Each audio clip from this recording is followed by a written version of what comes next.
Hello everyone, TMMgamer here, bringing you some Call of Duty Black Ops Domination on Array. Now the weapon I'm using today is the PSG1 sniper rifle, and my perk setup is Ghost, Scout and TACMAS Pro. Now, just a little bit on the sniping class. Whenever I snipe, I do use Ghost because I think you can only use Ghost whenever you're at a marked disadvantage to other players, so when you're using a shotgun or using a sniper rifle. And Ghost, when you're using a sniper rifle, isn't really that important because as soon as you pull that trigger, people know where you are anyway. But what it is important for is being able to get into that position that you want to snipe. That high place, that place behind cover, where you can really command the map and get the kills you want. Unfortunately, it doesn't quite work out there. I have a terrible spawn and get mowed down. But I spawn in the most important part of Array, which is this central building, which I call the Array building itself. Now, if you want to do well on Array, you have to hold this building, because the team that holds this building will win the game 9 times out of 10.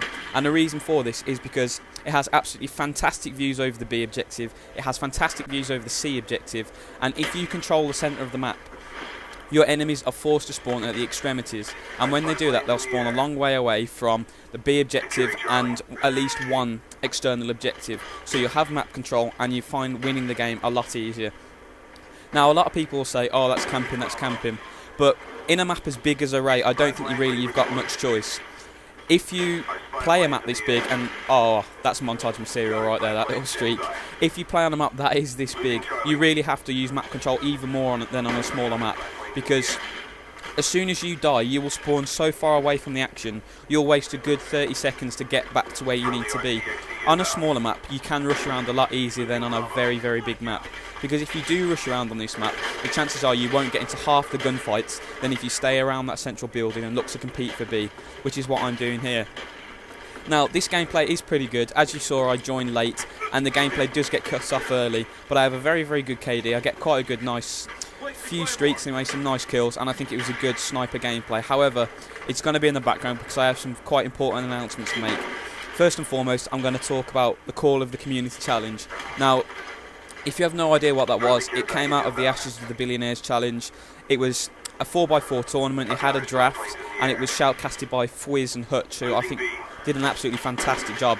You know, they sounded absolutely professional, and I think Fwiz do the MLG shoutcasting? He might do, but I'm not too sure about that. But he sounded absolutely brilliant, and Hutch, you know, gave up a lot of his time to do this. I think the event lasted around 7 or 8 hours, and Fwiz and Hutch were there pretty much from the beginning, shoutcasting, you know, cracking jokes, making sure the entire event worked. If you did miss the event, I think Eric the Aviator is going to put it up. I'll leave a link to his channel in the description. I think he's going to render it and put it up on his channel this week. He might have already done it, but it was a fantastic event, and I think it was, you know, everything the Billionaire Challenge should have been. The Billionaire Challenge was a fantastic opportunity that got ruined because of some very dodgy material that was discussed. But, you know, the leaders of the Call of Community Tournament, especially Eric the Aviator, I mean, he put all the work into this. Massive congratulations to him on a fantastic event, because it was everything the Billionaire Challenge should have been without any of the downsides. You know, it brought everyone together, everyone had a fantastic time, and I think it raised a lot of money for charity. I think it's over $20,000. Don't quote me on that figure, I'm sure you can get a more exact figure from Eric's channel. But it was a fantastic, fantastic event, and I hear a rumour that they're going to do it twice a year, biannually, so that'll be a fantastic thing as well if they can get this happening more often, raising money for charity, getting people who perhaps aren't as well known in the community a little bit more of exposure. It's really a fantastic event. I'd like to congratulate everyone involved in it. But a little personal thing now, I have finally put an order in for HDPVR. I did it just before I started this commentary, so it's going to arrive either late this week or early next week, which is fantastic. Now, I've been looking forward to this for ages. I've finally got the money together to be able to afford it, and it's going to be arriving in the next few days. So, all being well, I'll have this commentary, possibly one more, and if it's a little bit late, 2 more commentaries in standard definition, and then everything I put up is going to be HD, and I think that's going to be a fantastic step up for this channel, and I'm really, really looking to push forward now that I have this HD capture card on the way. And so I felt I've started off very, very nicely with this channel. I've got some very good videos up. I've got some good subscribers who like to comment on my videos and rate, and I really have got involved in the community. But now this HD box is coming, I really want to knock that up another notch. Get to know people even more, get my videos out there and watch, because I really want to have my videos watched by the vast majority, well, as many people as I can, as I absolutely class no-scope there, blat him down, and I get a hit marker on that guy's head, and somehow he doesn't die. But that's sniping for you on Black Ops. Anyway, back to HDPVR. Like I said, with the step up in quality, I am really hoping that more and more people find their way to this channel, and I can really make this channel a bigger success, because that's what I'm here for. I'm here to get involved. I'm here to, you know, to meet as many people as I can. I already have met some pretty good people through this, getting back into Call of Duty forums and whatever, you know, getting my videos out there and meeting some people that I'm actually getting to play with a little bit now. So my win-loss is going through the roof playing with you guys, and I'd like to thank everyone who's made this channel great so far. I think I've hit 51 subscribers, and I'd just like to thank all of you for taking the time to subscribe and watch my videos.